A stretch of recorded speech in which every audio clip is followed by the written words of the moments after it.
Hey guys, so today it is pouring rain. I'm a little hungover, so I thought we would just do a casual type video. I hope that's okay. You guys really seem to like the video of me reacting to my past top favorite horror movies, and someone had actually suggested that I do another react video to my past videos of my most anticipated horror movies. These are obviously more recent, so they're not going to be as cringe. This is going to be more informational than entertaining because we're going to look back on my past anticipated horror movies, and I obviously reviewed most of them, if not all of them, I don't know. But this is just gonna be the one-stop shop video for all of my thoughts on my previous most anticipated horror movies. Obviously I didn't used to film these videos back in the day, so we only have two to react to today. One from 2019, so like the most anticipated of 2019, and then for 2020.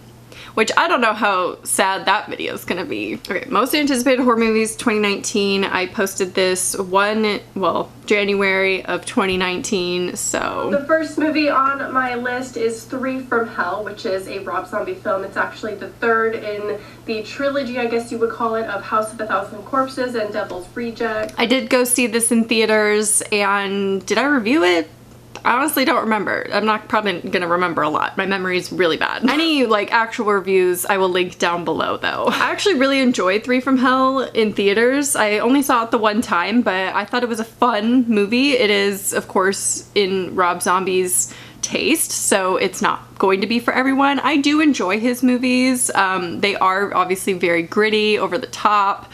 Three from Hell was no exception to that. Why'd I just sound like a sheep? Anyway, I really like Three from Hell. Obviously not everyone's gonna like Rob Zombie movies. I thought Baby was amazing in that movie. She was the star for me. I actually didn't really care for her character or Sherry Moon's acting too much in the first two movies, but I thought Three from Hell was like her best work that she's ever done. So maybe that's controversial to say because she's played some amazing roles like in Lords of Salem and everything. But yeah, I really liked Baby in Three from Hell. That was the standout. Next movie also does not have a release date, and that is In the Tall Grass, which is actually originally a novella written by Stephen King and Joe Hill. I read the novella In the Tall Grass before watching the movie, and I think that is what ruined the movie for me. The movie's not bad. It stars Patrick Wilson, which love him, but I don't think it lived up to the novella. Like, if you read the novella, it is amazing. And it's very, very disturbing, the novella. They did add the disturbing parts in the movie, but I do think that they toned it way, way down, which actually is good because it is highly, highly disturbing, and I don't think they wanted to make that kind of exploitation kind of film. I didn't really like some of the characters in the Tall Grass and the way they were portrayed in the movie, but I guess somewhat accurate to the book. But I hate when that happens, when you read a book or story and then you see the movie and it's nothing like you pictured in your mind. That's what happened to me, so it was kind of disappointing. It wasn't horrible, but if you read the novella, then it like makes it that much worse. I still think they're gonna edit it in some way to make it a little less gratuitous and a little bit less obvious of the things that transpire, but it is a very dark, morbid story, so if you're— That's exactly what they did. They edited it to make it not that bad, which I don't know if that's really a negative. That being Escape Room. This comes out the day I'm filming this, today, January 3rd. So my next video actually will be the review for this film, so stay tuned. So I loved Escape Room. That was one of the highlights of 2019 for me. One of my favorite horror movies that came out. It's actually really not that horrifying, but the visuals were very intense, if that makes sense. Like scary in the sense you wouldn't want to be in the position that they're in, but technically it's more of like a action thriller. I thought Escape Room like way exceeded my expectations because I didn't hear a lot of hype about it, and then when I saw it I was like, why is no one talking about this movie? And I'm so excited for the second one if we ever get that.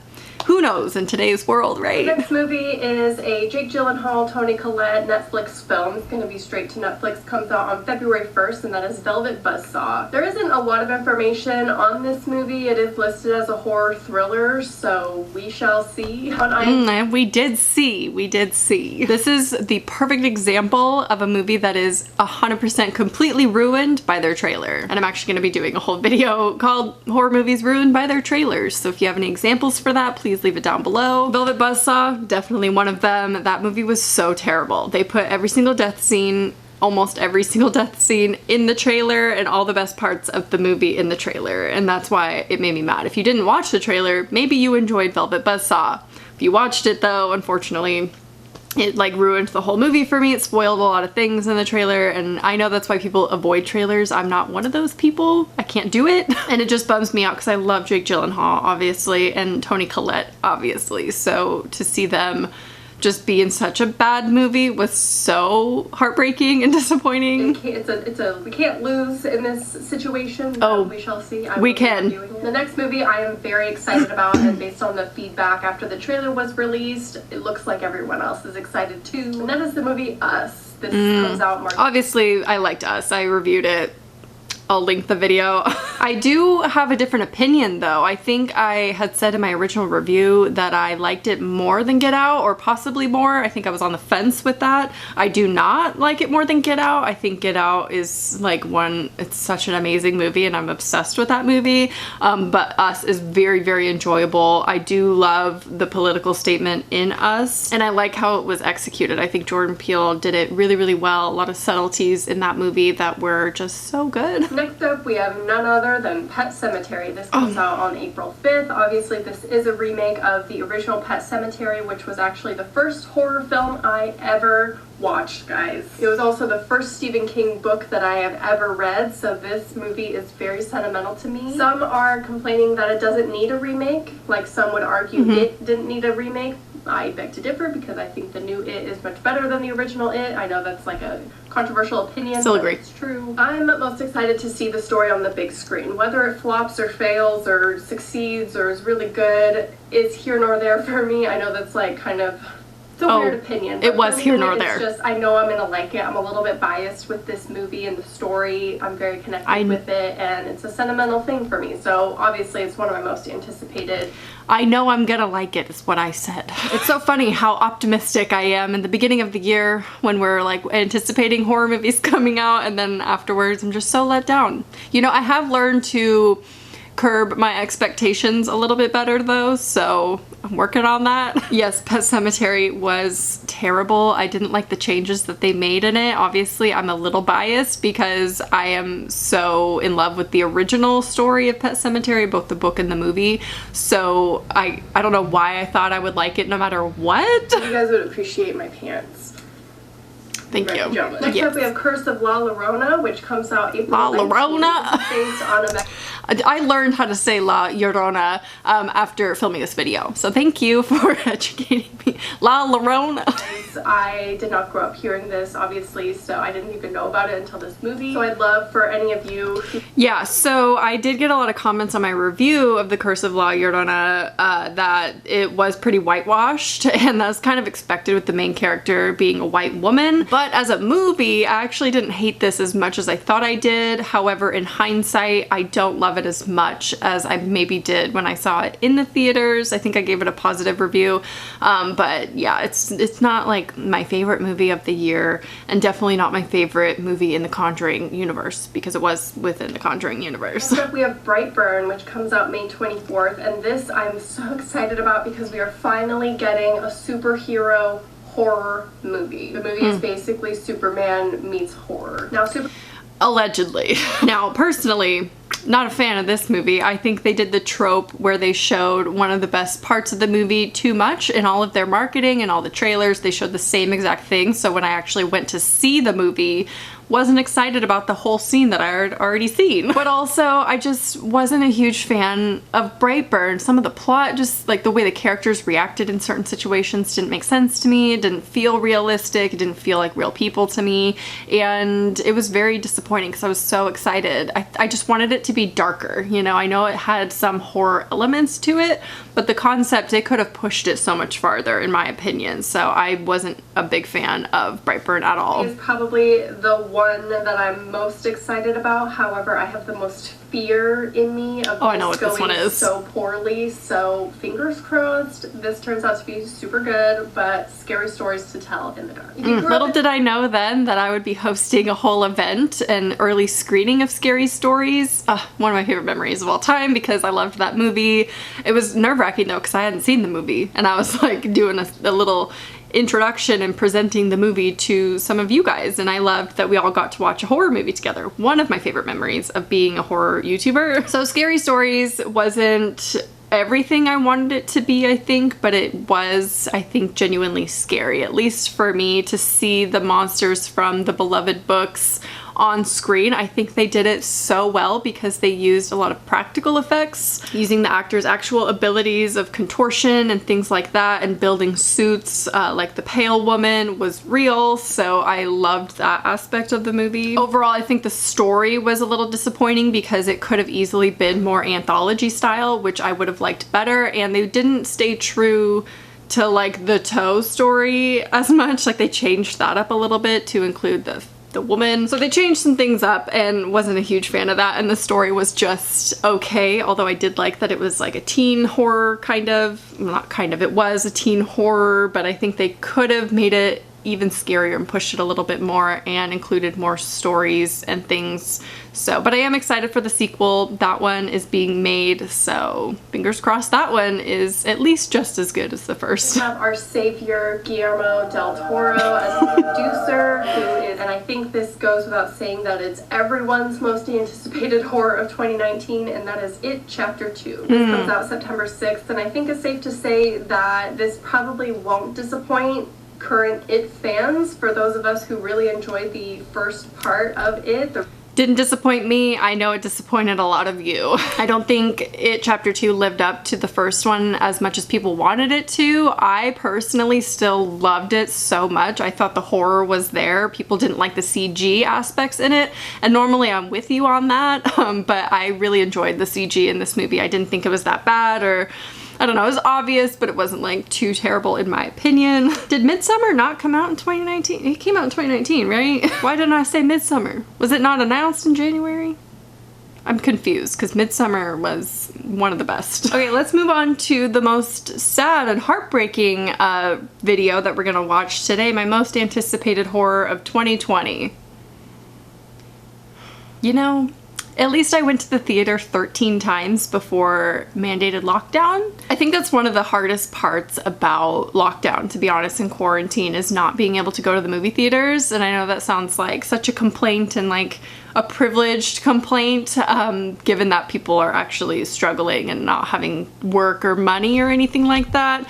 But I do really, really miss movie theaters. Like the other day I was like, I just want to go to the movies. You know, I used to go by myself all the time. It was so relaxing for me, and one of my like therapies. I don't know, I miss that whole experience so much. But you know, I am very grateful for the 13 times that I went in 3 months. I'll take that. And then maybe at the end of the year we can check back in on this video and see if I was right or if I actually liked them. Chances are I will dislike half of these, but I'm not even gonna see half of them. So little did we know, right? First movie on my most anticipated horror for 2020 is Underwater. Now this comes out January 10th, and this is described as an action drama horror. So Underwater stars Loved Underwater. I actually just rewatched it the other day. I mean, first glance, I expected kind of a cheesy movie, but going into it and seeing the intro and it just picks up right away, I don't find it cheesy at all. I think Kristen Stewart was amazing in it. I think she was great for the role, and I loved the character dynamic with all of them, even though it was more so focused on the action and like more of the horror elements, which is a good thing. The concept is great. I love what it turns into, and I was trying to get my boyfriend to watch it because I don't know, he wasn't really excited about it,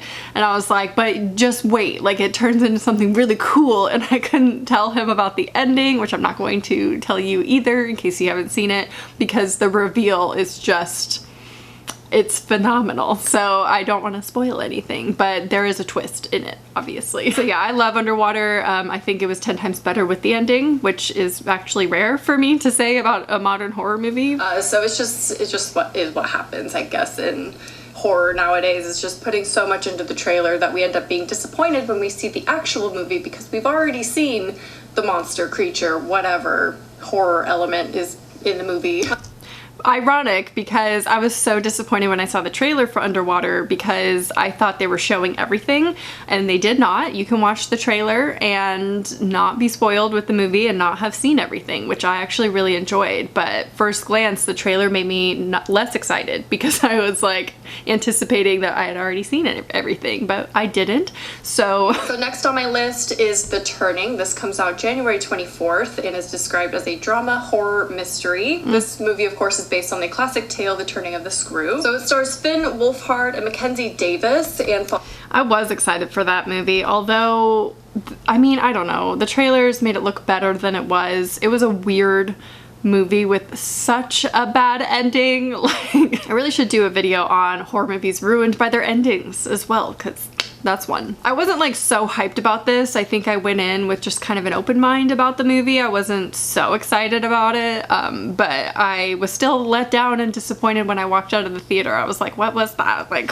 I just wanted to like it so much more. I loved Mackenzie Davis in it. I think she was amazing in her role and really, really great at acting out the role. Next we have Gretel and Hansel. Comes out January 31st. Not to be confused with Hansel and Gretel. This is a fantasy horror thriller. Trailer is out. It is another movie starring an IT cast member. This time it's Sophia Lillis. I'm glad to see them all like staying in the horror genre. I think they obviously do really well at it, so that's kind of exciting. So this, of course, oh, Gretel and Hansel. You see my face light up when I talked about it? I had no idea how much I would love this movie. It is a movie, it's an artistic movie. It's gonna be not for everyone. So obviously when people saw it, they disagreed a lot with my opinions on it, and that is fine. Some might think it tried too hard to be super artistic. I thought it did really, really well. Again, the ending was a little but generally my neighbor's still loud.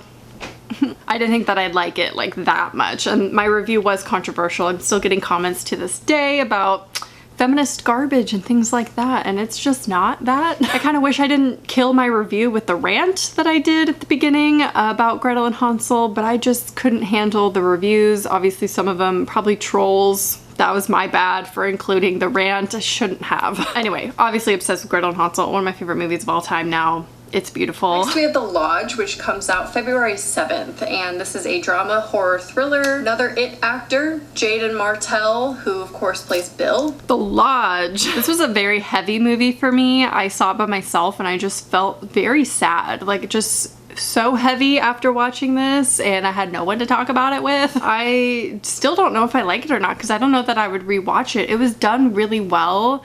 And I don't know, I don't even know how to feel about it. I did a review on it, so I'll link the review. I'm not sitting here to like rehash my review. I already did that. I'm not collecting my thoughts right now properly about this movie because it just affected me, and it still has sat with me every time I see something about it. It's done really, really well, but it is to me very disturbing. So yeah, I mean, it was good, I guess. So next on my most anticipated movies of 2020, The Invisible Man comes out February 28th, and this is listed as a horror, sci-fi, and thriller. It's written and directed by Lee Wannell, which I really love. It stars Elizabeth Moss, which I really love. So I included this in my most anticipated horror movies of 2020, obviously. I wasn't actually that anticipating of it, you know? I was like excited about it, but I've never really been into the Universal monsters or, you know, classics or anything like that, so I wasn't so hyped about it. I thought it looked good. I didn't think it would be that good. From when I saw it, I was so impressed. Maybe because my expectations were lower. Although I didn't know Elizabeth Moss was involved in Scientology. That was kind of disappointing to me. I have easily my most anticipated horror movie of 2020, and that is Antlers. This is produced by Guillermo del Toro and based on the short story called The Quiet Boy by Nick Antokowski.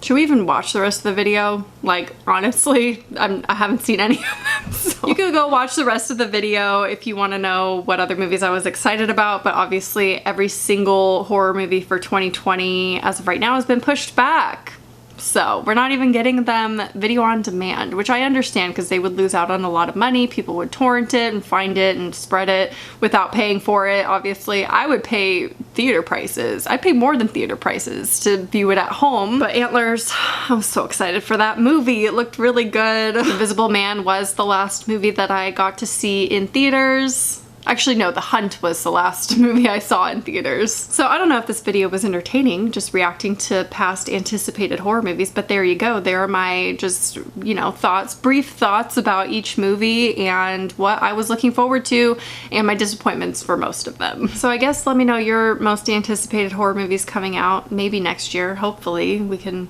cross our fingers and hope that we're gonna see some horror movies next year. At least we got a couple good ones this year. I was really thinking 2020 was gonna be the year of horror. Like, I really did think that because we had some amazing ones coming out and we did have some good ones already released. So at least we got those. I am grateful for those. I mean, I got one of my favorite movies of all time out of this year, so I'm not really complaining that much. Anyway, let me know if you have any video requests for me to film, and I hope you enjoyed this video, and I'll talk to you soon. Bye.